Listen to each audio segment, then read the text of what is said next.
your video. I'm gonna shuffle out a few cards for today's energy. Got some Wheel of Fortune energy with the Father of Cups. Ooh, that's Scorpio. We also have the Swan. Ooh, look at that. Cosmic Egg and 2 cups. What is being created for you? Sun card and the Empress. Spirit, tell us something about the near future.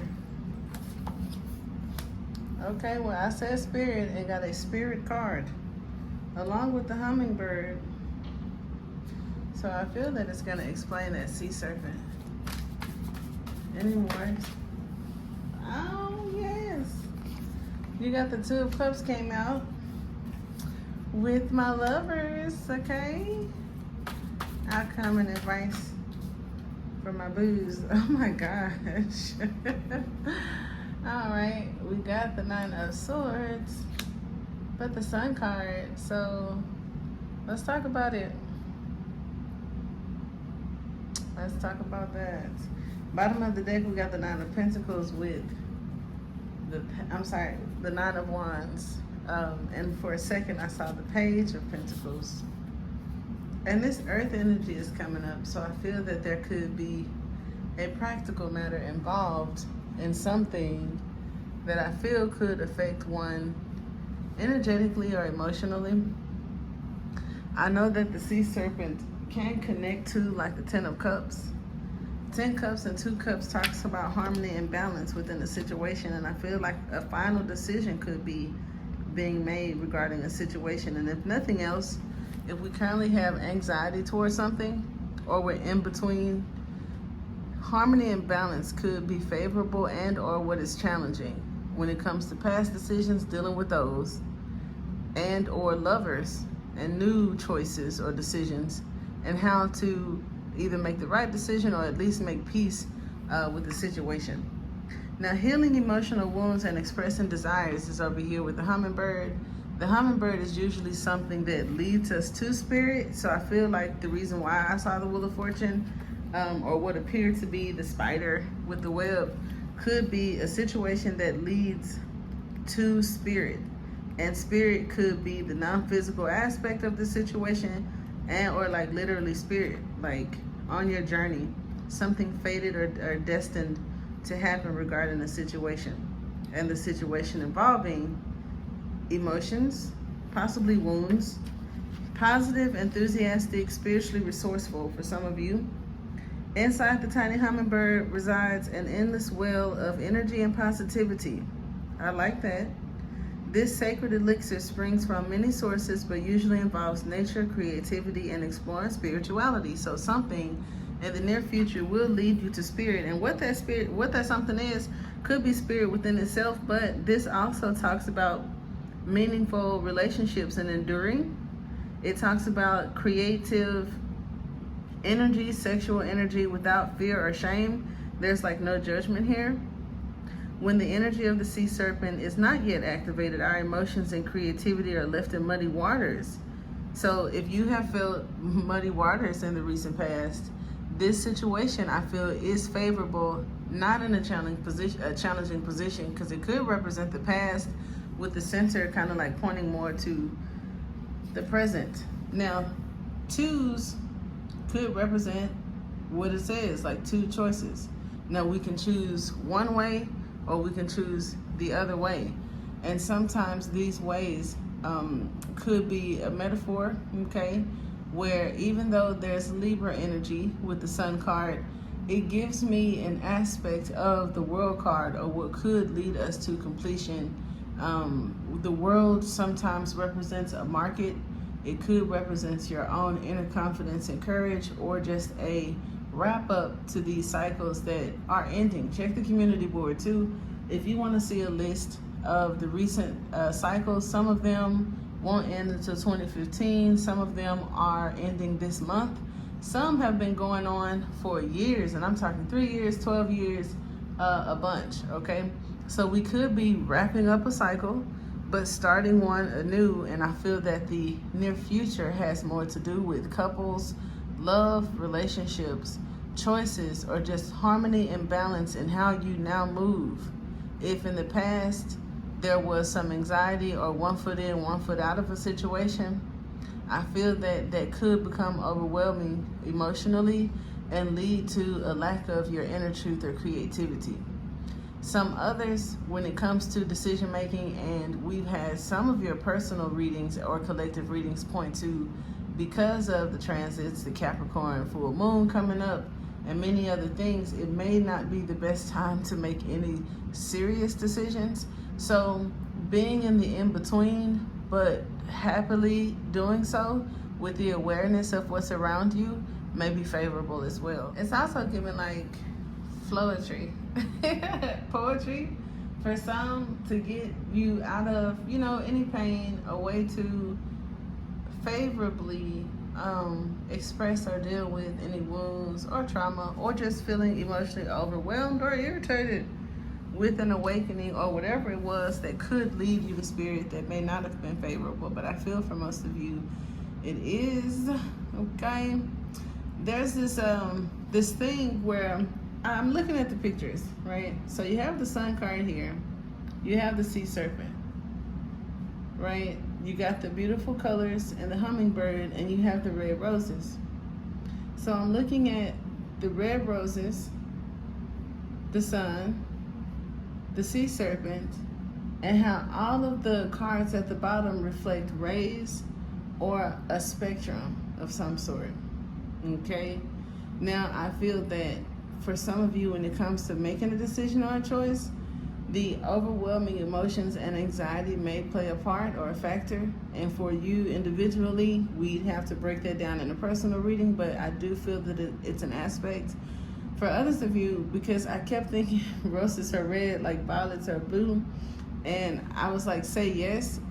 This could be a yes to a question that it's giving you kind of like anxiety. So it's kind of like all you have to do is say yes.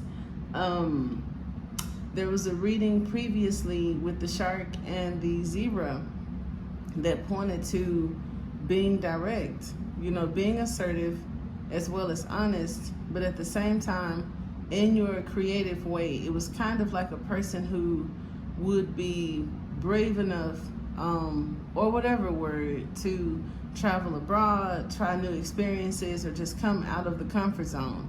For some, these cycles may involve lovers or love, and in the near future, there may be some communication about emotions.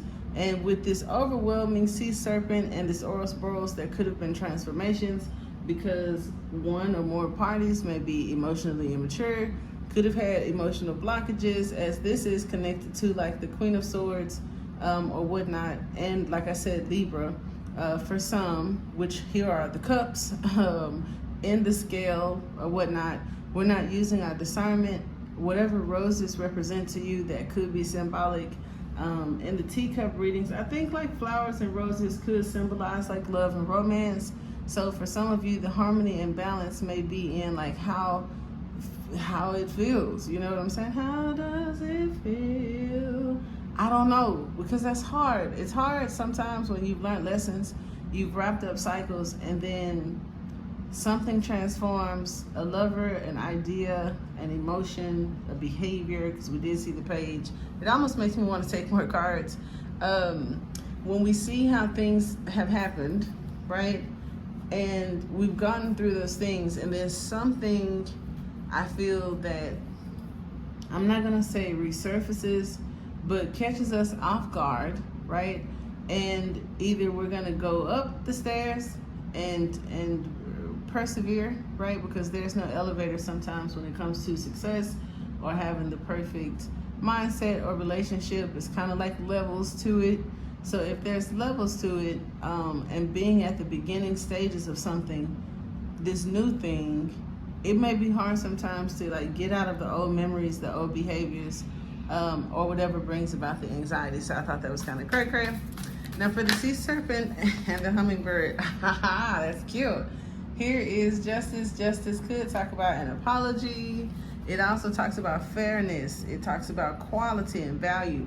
And real quick, even though I get the roses and emotions and love, I learned something new about like sales pitches or whatever, and I don't know how many of you are entrepreneurs or work in business, but this guy gave an example of how to balance out an awkward situation that could lead to anxiety. And he basically pointed out that there's a lady who had a business and she charges like $800 for something. I forgot what. I even think she's like a traveling makeup artist or something. And he asked her, he said, has any of your potential clients ever asked you to, lower your prices? And she said, yeah. And he said, how did you handle that? She said, no. And he was like, that's not the best way to handle it. And he gave an example. He said, okay, let me be you and you be a customer. And she was like, cool. So she said to him, oh my gosh, I can't afford that. My budget is only $420. So instead of saying no or whatever she would say, he said, well, where are you going? And she was like, a wedding. And he said, are you married? And she was like, no. And he said, any, special people, exes or relatives that are going to be there? And he was like, she said, yeah, my ex and probably several people. And he said, how important is this memory to you? Or the memory that you leave on them? And she was like, it's quite important. So he got it off of the fact that she was looking from a lack perspective and took it away from money and just focused on value. And I thought that was super dope. Now, some of you may say, that's common sense. Cool. But it doesn't matter if you're wanting to balance out a situation that for some people could be triggering, traumatizing, emotionally overwhelming, or may just be the charm that's needed for a situation to be favorable. I thought that was super dope. So whatever gives you anxiety, some people it's love and relationships, some people it is money, and others it's just, passive aggression a little bit, not wanting to be confrontational, or life in general. So it's like whatever thing that may be causing this in between, this anxiety, or even if you're wanting to manifest something from the non-physical dimension like your brain, right, into a physical, like in front of you on the table, it's like the energy that may be necessary involves spirit. It's not so much physical. And in your decision making, harmony and balance has to be there. So it's like, how do I put harmony and balance into something that is like tight, or that I have a little bit of anxiety about? And it's like, find something within that situation or scenario that brings you peace, that aids in your flow, and that also trickles back to your uniqueness and speaking your truth. So it's like finding that niche. And I don't know, for me, that was just like a aha moment that I appreciated, and I would use not only in business but in trying to be effective with another person when we're not on the same page. Okay, so here's the butterfly on the bottom of the deck. Definitely a transformation happening. And let's get I can't even talk it out first. Let's get a clarifier for the lovers. She comes back up, the Mother of Pentacles, with the Seven of Pentacles. So it's giving me 8. For some of you, it most definitely is about work. For others of you, it could be a single parent. It also may be someone that works with people in HR or administration. Now, this could be your awareness and preparing to receive something that you've been waiting on, like past efforts. With the Seven of Pentacles, it talks about past efforts being rewarded that took that perseverance that I was talking about. So the Nine of Wands is the first card that came out. And what fell behind it has the Six of Wands, the fish, as well as the sea otter. So it does talk about working on the direction where we focus our attention, and if there were any apologies or balances that may have needed to be made in a relationship or decision making. It definitely talks about putting something on a pedestal and possibly joy and happiness. Now, if this person and you were separated for some time and you guys have both been doing your thing, not minding this situation at all, someone may have experienced what it's like without you, and I feel they are now reconciling their thoughts, whether they've communicated them with you or not, where they now see what you bring, what you represent. They now see something where it talks about this attention, right, that they're paying to you. And it could be someone you consider to be your other half, or someone that before the rigmarole made you happy. For others of us, when it comes to the anxiety, it definitely talks about a stream, okay? So a new stream of income, doing something that we enjoy and that makes us happy. And I feel like it wouldn't matter if you got the attention or were put on a pedestal because you have so much joy in doing so. But I believe if taking that approach to the situation, you would definitely get the attention, appreciation, or accolades that you deserved without having to pull teeth, okay? So there's to the Nine of Wands, okay, taking the stairs. Now, who else had a moon? Excuse me. There also could be a moon phase related to the Pisces moon, not sure. And I think this is a crescent moon. You guys should know, like, well, look, they're gonna say you should know shit. Well, this side or this side, it's like a waning versus waxing. I'm not looking into it right now, but you may be able to. And it just talks about a guard or being on guard. Now, I don't like being on guard with Justice and the Nine of Swords because that gives me someone who guards the gate of the liminal. Those are usually messengers of some sort, which could be leading you to spirit. That talks about the Akashic records, our choices and our decisions. Maybe you're making better ones now, and may reap some sort of reward for a decision or a choice that could be made in the present moment regarding your ability to reflect. It does talk about reflection. Look, and I'm right. Usually when I just get the Sun card or the Ace of Swords, it's like, yeah, that's it. And I love that's it. Oh, look. So the short that I posted today, that's crazy. And the previous video now has the zebra in front of the shark because at first it was like the shark and the challenging aspect was the zebra. But I feel like the present moment is being situated and you're forging forward into the future. It's like being direct, being assertive, but also having class, you know. I think that that's something that I'm gonna be known for, if nowhere else in the home. And I thought if I opened up my vlog this year, or whenever I do more skits or appearances, I say that so much. My children hear me say it all the time, and now like my youngest son, he says it at times because we always say it to the dogs when they misbehave. I always say, have some class, you know. So for some of you, it's like, yeah, you know, you can have a little bit of anxiety or angst regarding success or a relationship and your manifestation. You can also, you know, feel some kind of way when it comes to making a decision if making the correct one is really important to you. However, have some class, right? So I feel like something that you walked away from previously is returning. We have Aquarius, we have Scorpio, and what is that, Taurus, Leo, the Chariot. So we have a 7, an 8, and a 17, which is crazy because 1 and 7 is 8, and then you have the 8, and then you have the 7. So where's the 1, huh? But it may be wish fulfillment. I love seeing that with the 7 of Pentacles on the board. So something may be coming toward you from the other side, and it may be a thing that you get in reward for letting go of something that no longer serves you, or coming out of chaos and confusion like the Hermit by following the light at the end of the tunnel, which is whatever your goals are. I also see that as, see, it fits all scenarios. Those of you, when we were talking about the multiple dimensions and manifesting, the 7 of Cups represents that manifesting energy. I love that you have the number 7 here and you still got that moon, okay? So instead of trickling back into the past, we're looking forward into the present, actually. And then here's the present as well in motion. So I think a lot of this has to do with the right now sort of energy, and or whatever you gather from those Akashic records, through your meditations, whatever you find on the other side, okay, however you get there. I feel that it could be coming toward you.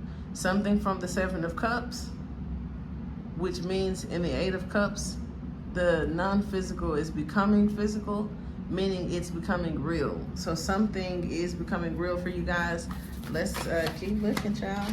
I got the eagle. I got the dragon. Isn't this the year of the dragon? I got the truth. Okay, so the truth may be coming to some of you. And help or support, as well as the X. Could be a judge or a lawyer, because we do have the law here. So some of us, where it talks about the law, here is the Father of Swords. That normally represents a judge, but it could be a very high-powered attorney. With the eagle here, that is insane, because usually the number 32 or the eagle represents a guide or a master of some sort. For some of you, it could have been a phase that you're receiving some sort of help, peace offering, or support from, because I recently learned that the eagle takes 150 days off or dies. And it's like, what is that? Tell me about that? Well, they age, the beak gets bent, and I feel like it's so much pain, and it causes them to not be able to hunt properly or eat or whatever. So for some of us, if you're going through a bad time, this Six of Pentacles could talk about the help and or answer some questions or confusion that you may have about waiting, receiving, giving, generosity, philanthropy, and all that kind of stuff. The eagle, like I said, could die without proper nutrition or ability to hunt. They could even get depressed, hell, I don't know. But it's said that the ones who choose to live are aware, probably from watching their friends and family suffer, because I know they don't watch the Instagram reel that I watch to learn this. But they go hit their beak on something, snatch it off, and it grows back. They actually pull their nails out and they grow back. And they said it takes about 150 days for these things to be renewed, and then they live a long time again, right? So I thought that was insane, that amount of pain that one would have to endure to get to this bright side. I feel like that moment for some of you has passed, is right now in the present, or something, like I said, you're coming out of. Others of you, if this represents an apology or some sort of adjustment to a situation that was once your Ten of Cups, because it didn't come in as Ten of Cups, in the spirit or in the emotion, as well as the Akashic records or past life energy, you and this person may be done, you hear me? But if there is anything in the spiritual realm, another dimension, child, or deep down in somebody's feelings, this apology, this adjustment could be because of reciprocation. And you know, if you're getting into self-mastery, I think it's fair to just admit things, right? Some people don't see it that way. Even if they too are on a journey of self-discovery and self-mastery, some things just lack importance, because I've had people that pride themselves on being focused and goal-oriented, but if it came to a relationship, that shit was a distraction and didn't matter. However, I don't know if it's because I'm a water sign, okay? The love bug of all Pisces, with a lot of air in my chart though. So I guess that's how I can balance. But it's like, I feel that if you're mastering self, that includes your behaviors in all situations. But some people pick and choose what's important to them. And I don't think that's overall, but it may be necessary, because the love bug, you know, like myself, I've learned that I spent a great deal of time in the cups, and it benefited my personal development as well as my livelihood to get out of them cups for a while. However, I can say honestly that regardless of what I've experienced or what the world around me is like, I think I'm just going to always be a love bug. But I do hope that this helps. Definitely appreciate your reading today. And if you're interested in your own personal, you can visit the store at astronauthoochie.etsy.com. Don't forget, give me a thumbs up if you liked it. If you did not, leave me some comments. How can I improve? Until next time.